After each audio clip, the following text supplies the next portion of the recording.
दोस्तों नमस्कार। Colonel Ajay, CEO Ajay astro money group first global astro finance digital channel से आपसे मुखातिब होता हूं। आज है शनिवार 19 अक्टूबर सन 2024। दोस्तों आज के एपिसोड में हम दलहन के ऊपर करेंगे चर्चा। आज सरकार दालों का बफर स्टॉक बनाने का प्रयास कर रही है ताकि दालों की असामयिक बढ़ती हुए दामों पर अंकुश लगाया जा सके। ये एमएसपी यानी न्यूनतम समर्थन मूल्य या बाजार भाव पर इसकी खरीदारी हो सकती है। जानिए पूरी रिपोर्ट विस्तार से। साथ साथ एक विनम्र अनुरोध, यदि आप हमारे चैनल पर नए हैं, सब्सक्राइब नहीं किया है, यदि चैनल पसंद आए तो सब्सक्राइब अवश्य कीजिएगा। दोस्तों आज कमोडिटी के ऊपर देश का सबसे बड़ा चैनल बनाने का श्रेय के लिए मैं पूरी टीम की तरफ से आपको धन्यवाद अदा करता हूं। जानिए रिपोर्ट विस्तार से।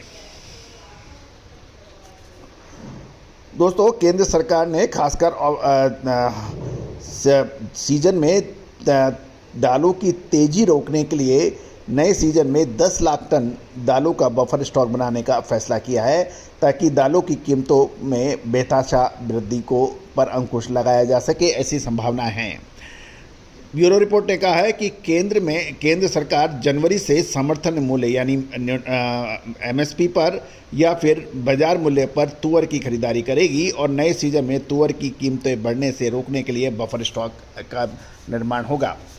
गौरतलब है कि सरकार ने प्याज की तेजी को रोकने के लिए भी बफर स्टॉक बनाया था, जिससे कुछ फर्क अवश्य पड़ा और उस बफर स्टॉक से ही सरकार आवश्यकता पड़ने पर उपभोक्ताओं को सस्ते दामों पर प्याज उपलब्ध करा रही है। ऐसा ही कुछ दालों पर हो सकता है, जबकि भारत सरकार ने भारत दाल के जरिए भी सस्ते दरों पर दाल आटा चावल मुहैया कराया है। चालू वर्ष के पहले 6 महीने में भारत का दाल आयात यदि कीमत के हिसाब से देखें तो ये लगभग 73% बढ़ गया है, यानी 6 महीने में ही 73% बढ़ा है। वाणिज्य मंत्रालय के जो आंकड़े हैं उसके मुताबिक चालू वित्त वर्ष के अप्रैल से सितंबर की अवधि के दौरान दालों का आयात $2.187 बिलियन का रहा, जबकि एक साल पहले ये $1.265 बिलियन का था, यानी $1.265 बिलियन से बढ़कर $2.187 होना अप्रैल से सितंबर महीने के बीच ये चिंताजनक है। सितंबर महीने के दौरान दालों का आयात मूल्य 34.79% बढ़कर $4257 हो गया है, जो $8 लाख जो एक साल पहले $3,158.9 लाख का था, वो अब $4,257,000 का हो गया है, जिसमें $8 लाख की बढ़त है। मात्रा और क्वालिटी वार आयात पर आधिकारिक डाटा अभी जारी नहीं किया गया है। गौरतलब है कि तुअर, आटा, देसी चना जैसी दालों के आयात की मात्रा में तेजी से वृद्धि देखी गई है, जबकि घरेलू उत्पादन में भी वृद्धि हुई है।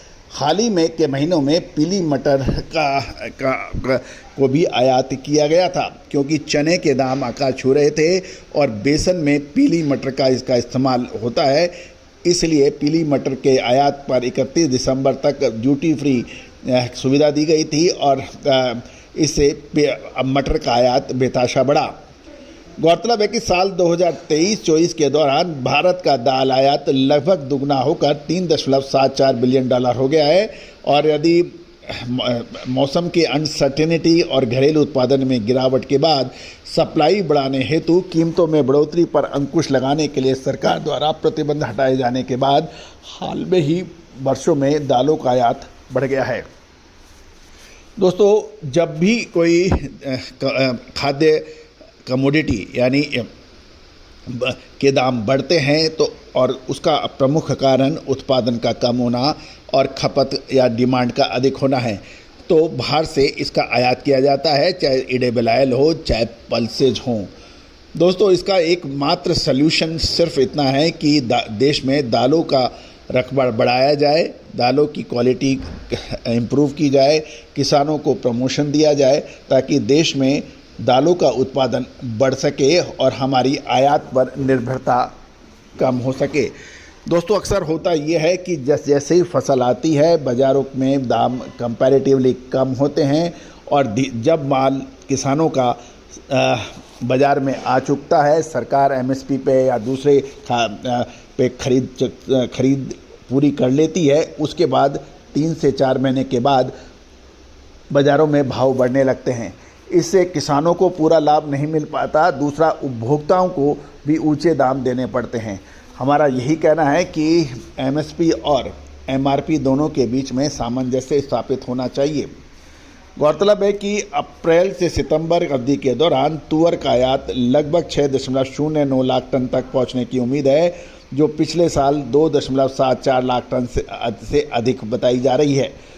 भारत मुख्य रूप से म्यांमार, मोजाम्बिक और तंजानिया एवं पूर्वी अफ्रीकी देशों से तुअर का आयात करता है।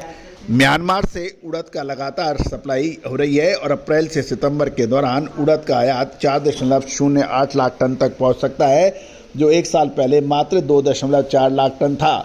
चालू खरीफ सीजन में उड़द की बुआई पिछले साल के मुकाबले कम हुई है, लेकिन अच्छी बरसात के कारण प्रोडक्टिविटी बढ़ सकने की संभावना है। लेकिन फिर भी मांग और सप्लाई के बीच का अंतर सिर्फ आयात ही पूरा कर सकता है। साथ साथ देश में पीली मटर का आयात 25 लाख टन तक पहुंचने की संभावना है और उम्मीद है कि आने वाले कुछ समय में 5 से 7 लाख या 8 लाख टन मटर का आयात और किया जाएगा, क्योंकि सरकार ने मटर शुल्क मुक्त आयात 31 दिसंबर तक बढ़ाया है। इससे आयात में बढ़ोतरी दर्ज हो सकती है। दोस्तों, उम्मीद है कि आपको हमारी ये सभी जानकारियाँ आपको अच्छी लगी होगी। चैनल को सब्सक्राइब और हमारी विशेष रिसर्च रिपोर्ट के लिए आप संपर्क कर सकते हैं। नंबर स्क्रीन पे दिया हुआ है। All the very best, good luck, happy trading.